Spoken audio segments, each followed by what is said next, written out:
Dia berterima kasih sangat dengan dia. Banyak tunjuk ajar kat dia. Kanda. Lepas tu kalau korang tanya aku, yes, Kanda pernah cakap kat aku, kalau ini jalan je, kau buat yang terbaik man. Itu je. Kalau andai kata dia beri pilihan apa benda, insya-Allah aku akan ambil. Lepas tu aku akan buat yang lebih better modern daripada aku buat sekarang. Aku ada juga kadang-kadang ada satu konten yang memang aku buat, aku tak nampak diri aku kat mana. Sebab kadang-kadang okey macam aku kan, kadang-kadang aku ni kau nampak lawak, tapi bila kadang ada satu time tu lawak aku takkan jadi. Manusia mana bila buat lawak sentiasa jadi, tak ada. Sebab tu aku cakap kadang-kadang tu jadi, kadang-kadang tak jadi. Kadang-kadang butuh idea lagi. Macam tu je. Tak semestinya macam dia macam ni tau. Sekarang mungkin dia okey, korang kata zaman-zaman aku okey, tak apa, sebab aku lawak. Sebenarnya kalau kena tahu, lawak ni ada banyak lagi orang yang lebih lawak. So dia lawak ni dia macam kelajuan. Okey, kalau macam laju pula, laju ni kau dah rasa diri kau laju. Motor kau contoh dalam, kita ambil motor ke kereta ke apa kan, kau dah rasa diri, terima kasih yang mana bagi.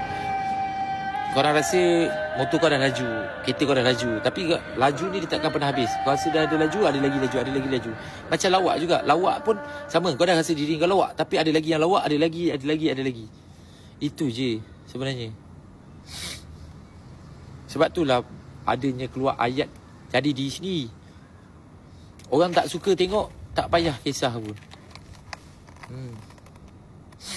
Tak payah kisah pun dengan mulut orang. Macam aku jujur lah Macam aku, kalau buat lawak orang takkan jadi, susah. Tapi bila ada benda yang dibuat topik, aku counter benda tu, yes, itu lawak. Tapi kalau seorang aku susah nak buat lawak, takkan jadi.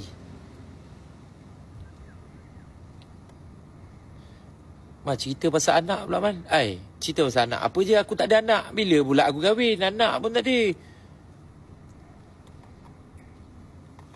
Hang unik.